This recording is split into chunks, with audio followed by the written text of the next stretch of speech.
Okay, I'm just in the first stages here of creating my bodice.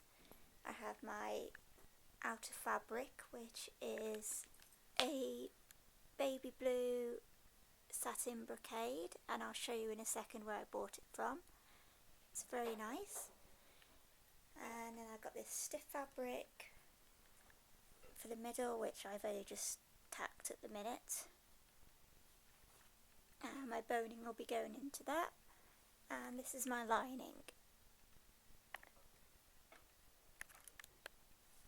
This gorgeous baby blue satin brocade I got is really nice.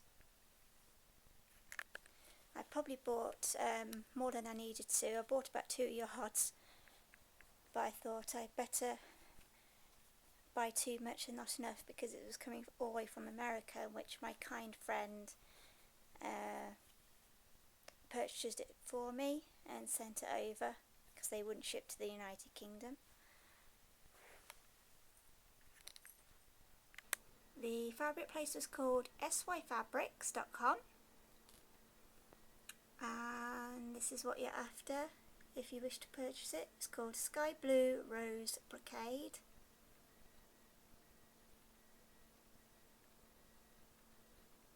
And you can also order a sample if you wish, which is what I did at first. There we go. I've now gone ahead and I've sewn the straps together on my lining and on my stiff fabric. I'm not sure what this is called. It looks like some kind of stiff upholstery fabric of some kind, very nearly as stiff as corset couture. But hopefully it'll help give some support, whatever it's called. And as I say, I've sewn the straps on that as well. I recommend getting somebody to fit it for you and fit where the straps fall on your shoulders, because everybody stands differently. And as I say, I have Mum do that for me. So thank you, Mum. I forgot to mention the pattern that I used for my bodice is actually one that I used for my Merida dresses, which was McCall's 9456. All I basically did is take the top section, as obviously this is a dress pattern and it's all in one, so I just basically cut it to about there, all my pieces, and had Mum draw and shape it into the V shape at the front and back on me when I did my mock-up earlier. As these had a sort of the pieces I basically wanted, and I do like this sort of princess seam lines down the front, but I think they look quite pretty. So it's quite handy when you've gathered lots of patterns over time because you can reuse. Now, just quickly showing you my outer fabric here, which was that beautiful baby blue brocade. Now, there is a reason why we haven't sewn up the sides on this one, and this because this is where the sleeve is going to be attached to. And although you can sew up the sides if you wish to and insert the sleeve after, we thought it'd be much easier if we just left the side opening for now to insert the sleeve. But you can, as before, just sew up your shoulders. But this is just the way that we have chosen to do it. Whatever your preference is, you can do it either way.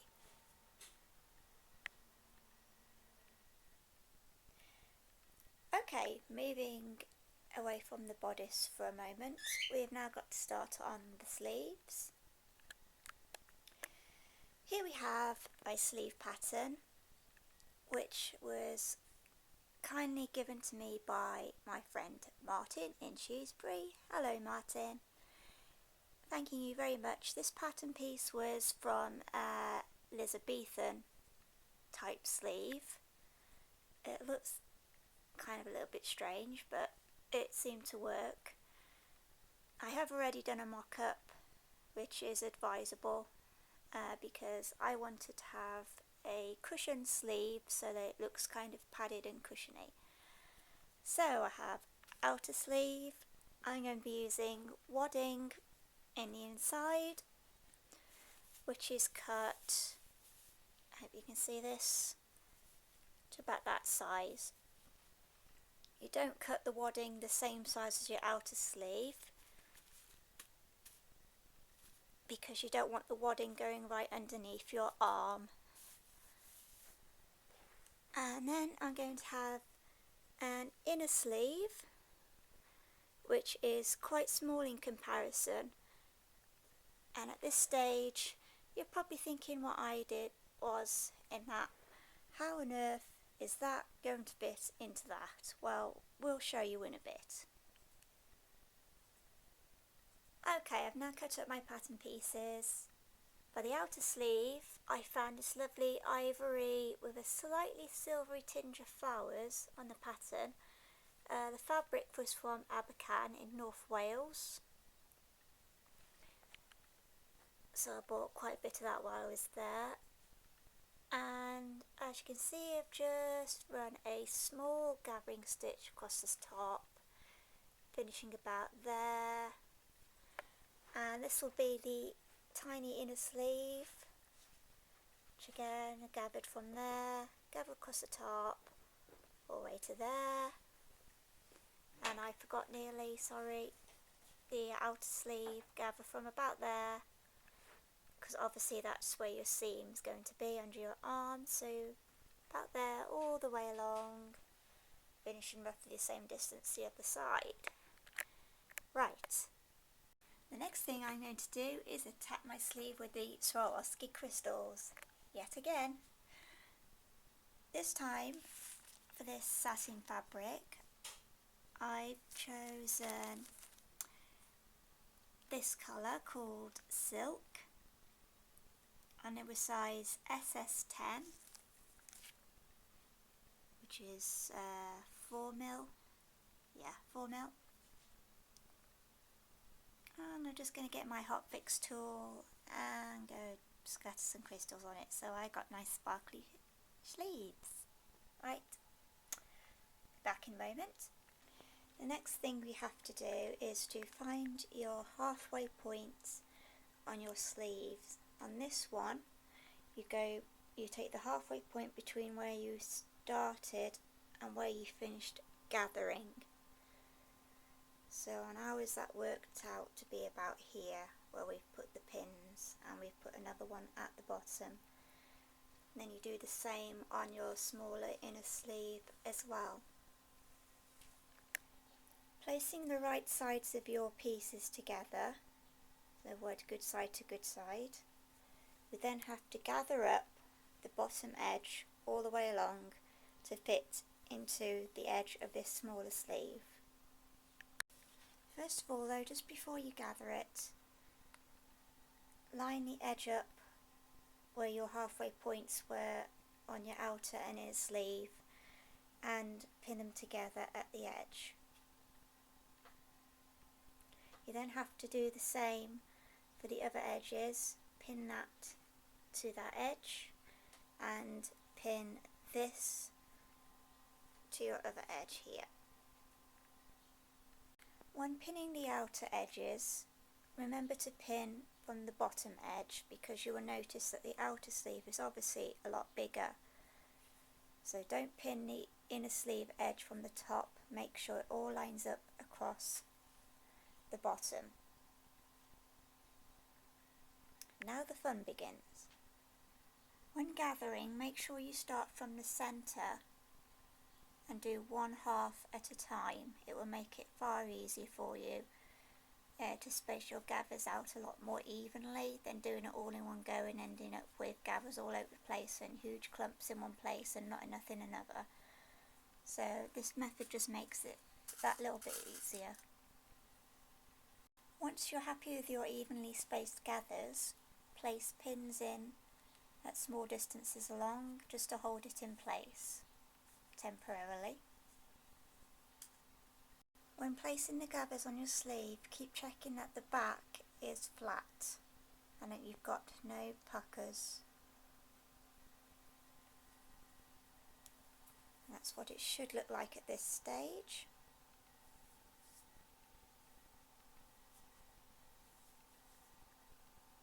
Next, before I run it into the machine, I prefer to tack it. So you can see here I've tacked it in some yellow thread just underneath the orange thread, which was for the gathers. So I can now comfortably take all my pins out and I shouldn't lose any of the gathers. And then I will just be machining them all in place permanently all the way across. Okay, I've now machined sewed across. Just remember to machine sew above where your gathering stitch was. If you go too low when you open it out the other side, you might risk being too close to the edge. So make sure you come at least a good centimetre in when you sew, and now you can take all your tacking out and all your threads.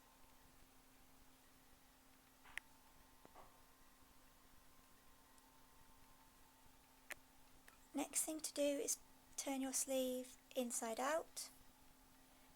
Take the outer sleeve edge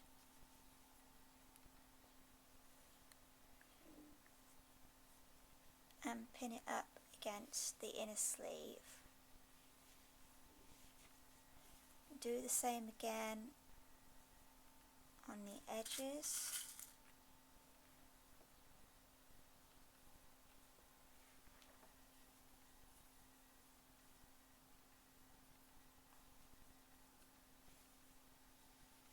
Like so. Looks a little bit of a mess at the moment, but okay. Using the same method as before, start gathering one half at a time, starting from pulling some thread from the centre and just pulling your gathers on the one side.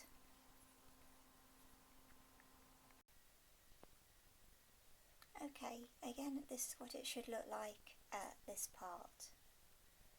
You should have a nice straight edge there with your gathering starting there, all the way around, finishing here, and then nice and straight there. And then the back again should look nice and flat.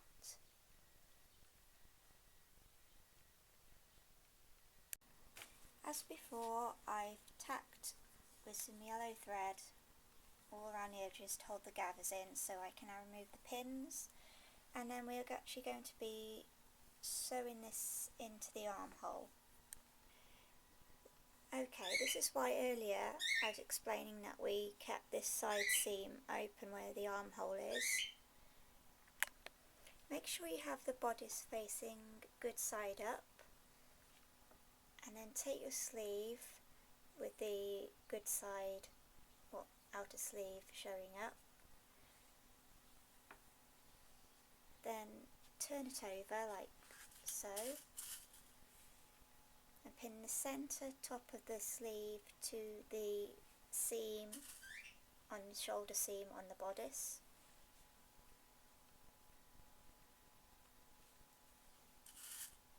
This can be a little bit fiddly.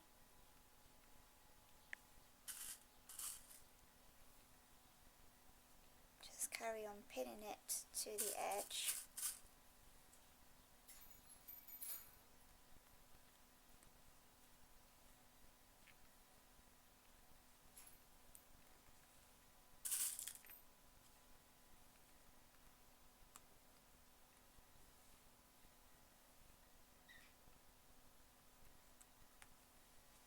That's the one side, and then do the same for the other side, pinning the edge to the edge. So make sure that your seams are flat underneath as well.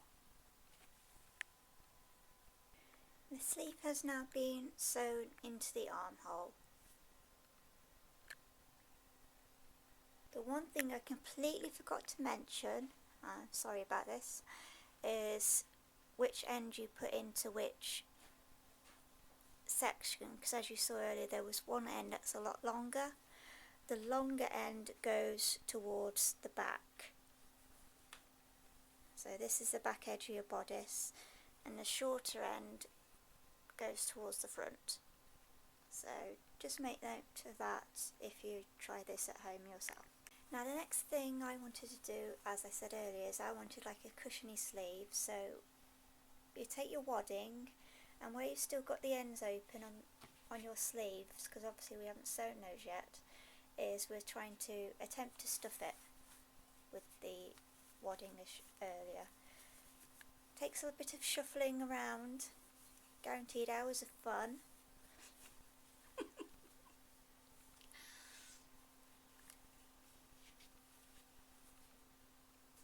But basically that's just to help keep the shape of the sleeve, and it also gives it a nice sort of soft cushiony effect. This is now showing the sleeves in place. I've just temporarily pinned it together for now, just so that we can see how the sleeves are looking. Just needs a little bit of alteration to the padding to move it around to be where you need it to be, but this is almost coming to an end now.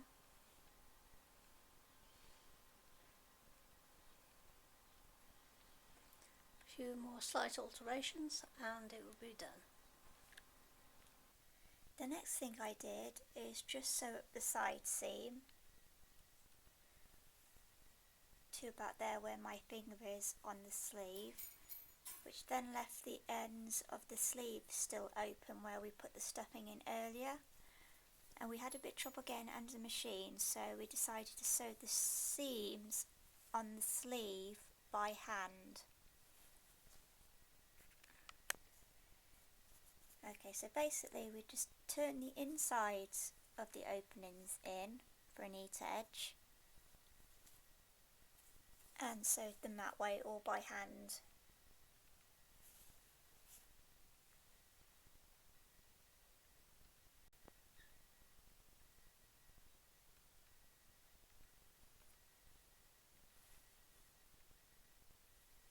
Just quickly showing what ours looked like after we put it in.